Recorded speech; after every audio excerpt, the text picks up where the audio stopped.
Siyempre, nandiyan din ang Barangay Loyola Heights Pride Council.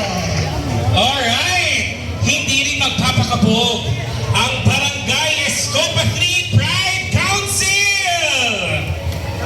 Siyempre, nandiyan din ang Barangay E. Rodriguez Pride Council. Pasabog! Nandyan din ang Barangay Libis Pride Council! Wow, siyempre, nandiyan din ang Barangay San Roque Rainbow Pride Movement. Nandyan din ang ating defending champion, Barangay Claro LGBT Pride Council! Siyempre, nandiyan din ang Barangay Escopa 4 Pride Council. Nandyan din ang barangay. Checking it one by one to make sure that all materials are the same with all other boxes of other groups. Ang bawat material po na makikita nyo sa inyong mga mesa ay mabusising binilang ng opisina ng abogadong maaasahan Attorney Topelikigan. May ultimo mga bato, mga stones na nandyan po ay binilang. Tama po? Alright. Okay, kompleto na. Ilabas na po lahat ng gamit. Meron pang mga grupo na hindi na ilalabas ang gamit nila.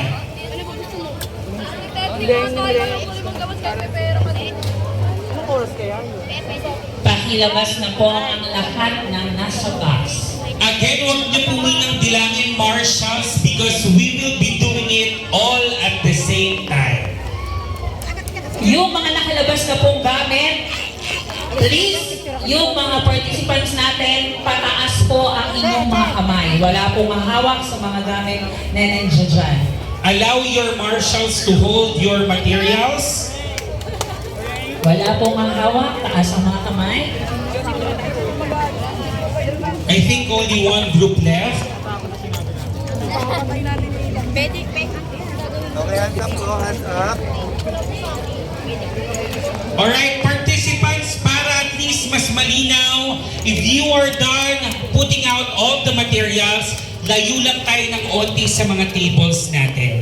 Meron pong space dito sa gitna, ayan po, maluwag po. Allow your marshals to check your materials. This is very important. Why?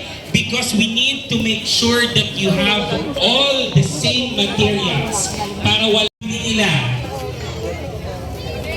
Yung tatlo po marshals, please get here. The denim, marshals. One representative.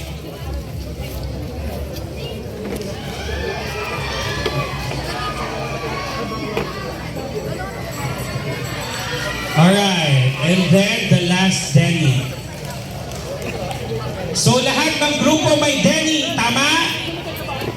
Ang bawat pahina ng mga materyales nyo to make sure na lahat po tayo ay pare-pareho ng bilang.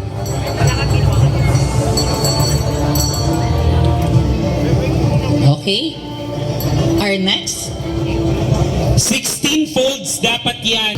Naka-tape na po ito para pwede nyo na bilangin. 50 pieces of paper.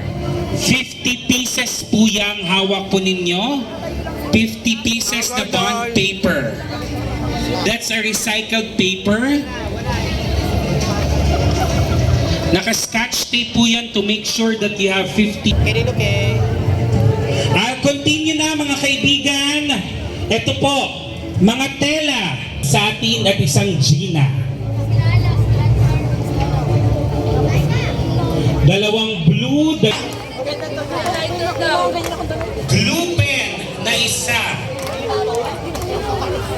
Glue pen na isa, glue pen. Meron din tayong glue for tela E7000 na 5 piraso. Ito po yung mga naka-plastic na bag. Mga judges natin, hindi putso-putso. Oo, tama naman. Hindi taga-district fee, walang kakilala. Alumnos ng mga project design schools, mga ganun ang caliber ng ating mga judges. sure that we will hail tonight the best designer in this team. Yeah, kaya patas ang laban. Wala tayong bias o wala tayong papanigan dahil kakilala ng mga judges ang ating mga kasama ngayong gabi. Correct. Kaya naman, make use of every materials that we give you. Yeah. Diba? Lahat ng materyales na pwede niyong paglaruan, include sa inyong mga designs, pwede niyo pong gamitin yan. Huwag niyo lang pong gamitin yung tarpaulin ng tent. Oo, kasi pang tent po yan. Hindi po kasali yung tarpaulin ng tent, yung pinaka-cover. Hindi po siya kasali, hindi po siya allowed. Correct, oo. Oo, hindi po kasali yan. Oo. At ang papremyo po natin mamaya, of course, may kasamang paracetamol. At mayroong alaksan. Alaksan FR para sa mga inulan. Pero gano'n naman eh. Di ba, if you are into what you are doing, umulan, bumagyo, ilalaban ko to para makuha ang kampiyonato sa second edition ng Project Runway. Baka LGBTQIA plus community yata yan. Correct. Diba? Sabi na, kailanman bandera ko'y hindi. Utong ba? Alright! And habang naglalaro po tayo, habang nangyayari po ang ating Project Runway for all our audience and guests, if you want to visit our Banchetto, marami pong masasarap na pagkain na pwede niyo pong bilhin. You can visit them on the side of our program proper. Yes. Muli po, yung mga hindi po allowed doon sa ating arena na walang card, walang ID, Marshall, please, baka po meron nang nakikialam. Ang mga marshals naman natin trained yan. Talagang kapag may nakita silang pagkakamali, walang makakalaban dyan. Magtataas ng red flag yan.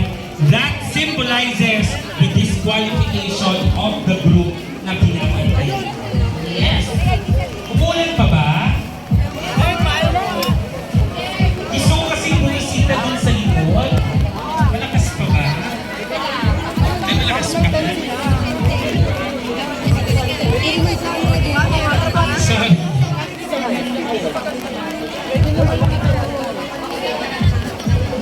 Hala, may mga grupo na nagsusuot. Napakabilis naman.